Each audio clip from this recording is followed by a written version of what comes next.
Hello traders, today we will talk about Euro because last Friday it went as high as 3.3 but closing at 2.8 pesos per share with a approximately of 17% gain. Then next thing we will talk about Macro Asia or MAC because a lot of you are asking me about MAC because merong disclosure at the same time merong price action, may price movement. So, ano ang gagawin natin for MAC for next week?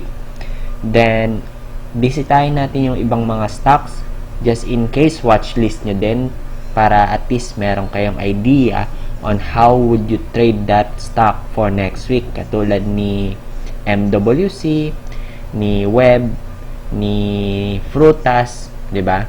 Check natin kung ano yung mga possible na pwede maging trading plan for that one. Okay?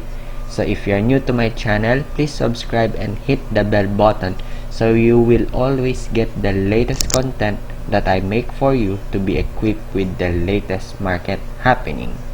So, simulan natin with Euro. So, si Euro, hindi natin expected na magba-bounce play ito last Friday kasi kung makikita nyo, di ba? Nabutas niya dito, break down the MA9, then nung Friday, suddenly, it went gap up, opening at 2.5 or 2.49, di ba? Pero, hindi nag-sustain, ayun, nagkaroon ng sell-off, buti, nag-hold itong Fibs 382, di ba? Ayan, no? Then, nag-bounce back ulit, then, ayun, it went as high as 3.3 but nag-close sa 2.8 pesos per share. So if you will ask me, no, ano yung dapat maging trading plan natin last Friday or possible entry points last Friday? Though I did not make any trade last Friday kasi I'm into the transition of transferring my brokerage account kasi medyo madalas nang naghahang yung brokerage account natin ngayon. So, I am planning to transfer brokerage account. Anyway, di ba? Opportunities always come naman eh. And those who are skillful, di ba? Yung mga taong talaga nagsisikap na mag-trade, eh yun yung mga nakakakuha ng opportunity. So, ngayon, i-explain ko if where should I buy during those time. I will buy at Fib 618, 2.7 pesos per share. Bakit? Kasi kung makikita nyo, di ba? Dating high ito netong kandila na to. So breakout from this will gives you the parang surge na talagang legit yung up, di ba? Kasi if you will try to look at this, up na to ng almost 10%, oh, di ba? Or around 8%. Hindi lang yun. As I'm watching those stocks intensively, di ba, 2.7 pesos per share dito yun, di ba? At the same time, breakout na rin siya ng MA 100, right? So, it gives you more conviction na talagang it is okay to enter with the trade. At the same time, may mga gap up pa dito, oh. So talagang there are many possible na indicators na talagang it tells you more bias na it will go up. So always, again, risk management, wag mag-go all in, cut loss kapag yung price doesn't go according to your plan. If the price go against you or the price action, pagkabili mo lalong bumagsak. So if you bought here, di ba, I would say na it is better to sell at 3 pesos per share or 3.1 pesos per share all the way up to 3.2 pesos per share. Kasi during those time, kahit na hindi ako nagte-trade, binabantayan ko to, tinitingnan ko kasi I'm into the transitioning of brokerage account na nga. So, hindi rin ako makakapag-trade. So, kung makikita nyo, 3.2, 3.1 until 3 pesos per share, nagkakaroon ng struggle 'di ba? Nagkakaroon ng sideways. Nag-breakout siya dito, pero hindi na sustain, bumagsak, nag-hold yung 3 pesos per share. So if that's the case, I might sell somewhere here, 'di ba? Somewhere between here sa price na ito. Pwedeng dito sa 3.2, pwede dito sa 3 pesos per share or 3.1.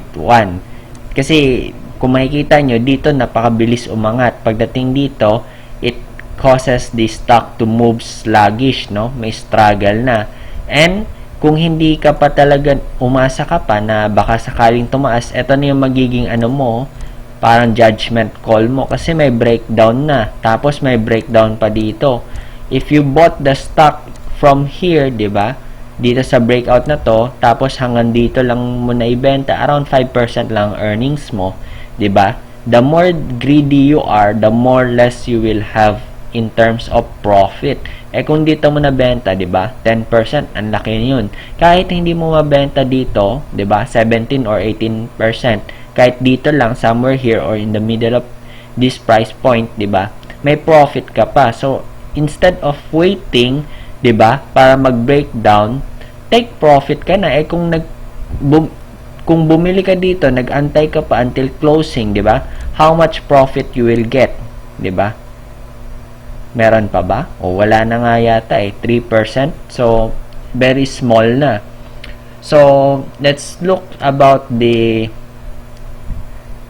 price action kung bakit 3 pesos per share din yung balak nating ibenta kasi breakdown na, magbe-breakdown na siya dito, oh. So at the same time, if you will observe itong Fibs 886 3.10, so ang dami niya na breakdown, di ba? 3.2 pagka breakdown dito, di ba? It went as high as 3.3 pagka breakdown ng 3.2, parang warning signal mo niyan to sell, di ba? So no nag-breakdown pa siya ng 3.1, 'di ba? Fibs 886, sell all at once na 'yan kagad.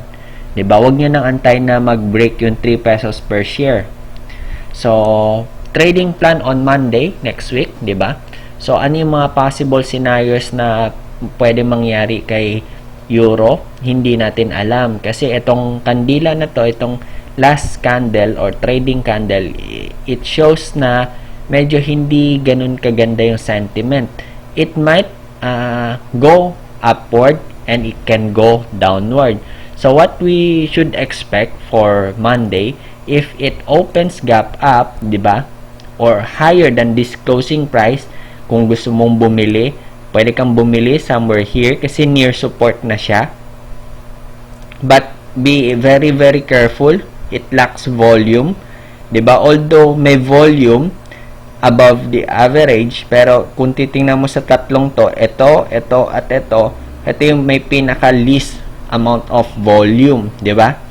So kung titingnan natin, pwede kayong bumili dito sa price point of 3.76 or 75, cut loss na lang if the price action goes against you, and possible target prices will be this one, 2.9, then etong Fibs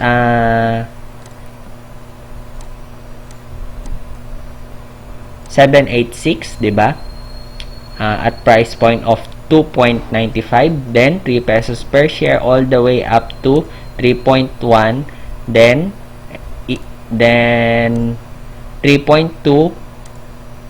until it will challenge the high dito, the previous high as 3.8, 3.3, then all the way up to the February 11th high, 'di ba? Which is at around 3.7 pesos per share, 'di ba? So yan yung trading plan natin for euro. For MAC naman, so let's check. Etong MAC, alam ko last year 2017 may play ito or 2018. Let's check. Kasi may mga previous na akong support or resistance. Kasi pag green, resistance to. So, ayun. So, from here, 'di ba? Kaya yung mga resistances na ito, hindi ko din to binubura kasi we can use it Pwede nating i-recycle to. So, anyway, so ano ba yung disclosure kay MAC? Let's check, 'di ba? MAC, Macro Asia. This one. Ayan, February 14 at 1:38 p.m. So, silipin natin yung price action, 'di ba? So, at around, binantayan ko din to nakita ko din to Pero, hindi ko to tinatrade kasi mas prefer ko talaga si Euro if I have the opportunity. Anyway, marami kasing opportunity dyan You just need to focus on one stock and apply your strategy or your technique or your skills, 'di ba? So, at 140, 36 pa lang So, 139, there's a price movement na nag-spike up due to the disclosure na babasahin natin ngayon. So, ito. So, please be advised that today, we received the email, the notice of selection and award for the Sangli Point International Airport project from the provincial government of Cavite.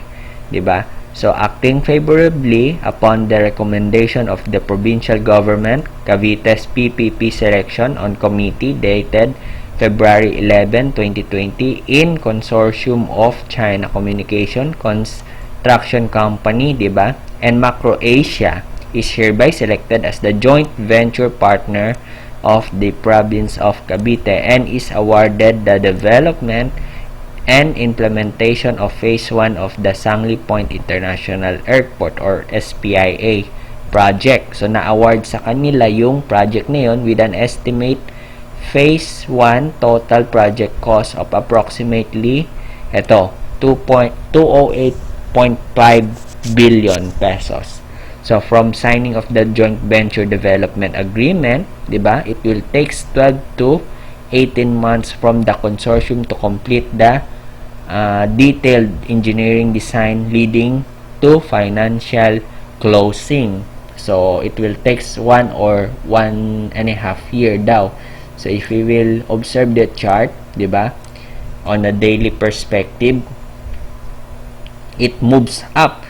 So, itong price movement na to, alam ko may disclosure din to If you will observe the February 5, 2020, may disclosure to kasi isa rin yun sa tiningnan natin kasi nagkaroon ng price surge yan. So, silipin natin just for you to review kasi hindi ko pa ito na-discuss, alam ko So, ayan. So, Macro Asia, this one. So, on February 5, meron din nangyaring price surge because of the joint venture. So, ayan, we are advising the SEC, PSE, and the investing public that LTP, a joint venture of Micro Asia Corporation with, diba, itong company na to, AG, in its regular meeting today, diba, has declared USD 38 million cash dividend payable on April 2020 to Macro Asia, 49%.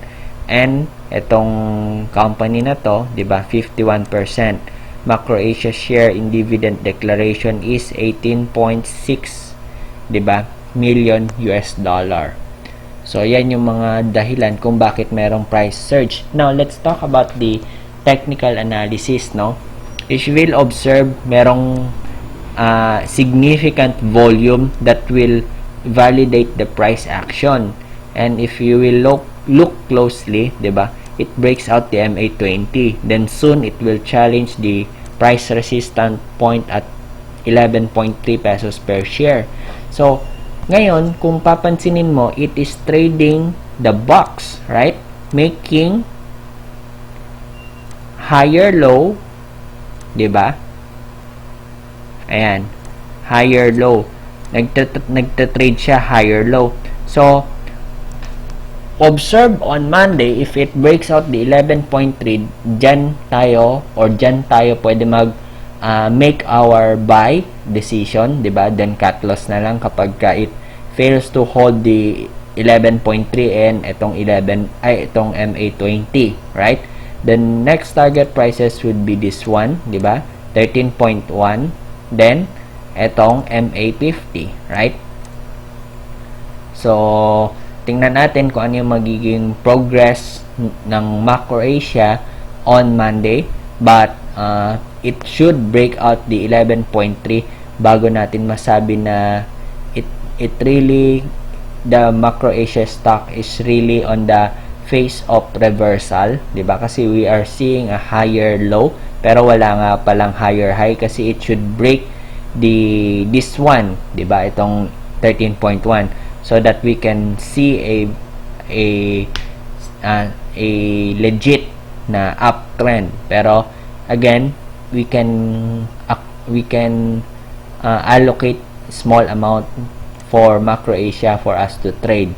So MWC, 'di ba? Kung titingnan natin, nag-breakdown na siya sa 13 pesos per share and currently challenging the 12.6 pesos per share pero hirap pa rin. Nag-close below of that price point, Fibs 50. So watchlist pa rin yan pero no buying signal that has been established. So still ano pa lang to, standby phase or watchlist. So tech, alam ko nagbagsakan na rin to tech alongside ayan no, in this range, 'di ba, kapag bumagsak siya dito then nag-close above the 9.9 pesos per share at 9.15, hindi pa rin good trade to or good idea to trade kasi it creates a lower high, 'di ba? Although the 9 pesos level support holds, 'di ba? It has a small amount of bias lang or bullish bias lang for me. So for now, still not a good buy. Then fruit, 'di ba? Bumagsak rin to, alam ko Yan no. From 2 pesos per share, hindi siya nag-hold, 'di ba? Bumagsak all the way up to this one, 'di ba? Nag-close ng 1.87 pesos per share but doesn't break the MA9, 'di ba? So key factor to watch out if it will breaks the MA9 and at the same time the Fib 618 at 1.93 per level pesos per share. So mas maganda if it will breaks out the 2 pesos level per share, dyan tayo pwedeng bumili and see to it that 2 pesos level per share will hold. So at this point in time, itong 1.84 pesos per share, if we try to extend this, kahit papaano nagho-hold siya. May mga dips, 'di ba? But still the price or the people are trying to protect, yung mga buyers are trying to protect the price level per share of that stock. Okay? So that's it for now. I hope you learned something in this video, and please leave a like and comment what stocks you want me to analyze or discuss. And if I see that many of you of my fans are interested in that stock, kahit wala ako, 'di ba? I'll try to make a video in order for you to have a sound investment or trading decisions na pwede nyo magamit next week. So God bless us all. Bye bye.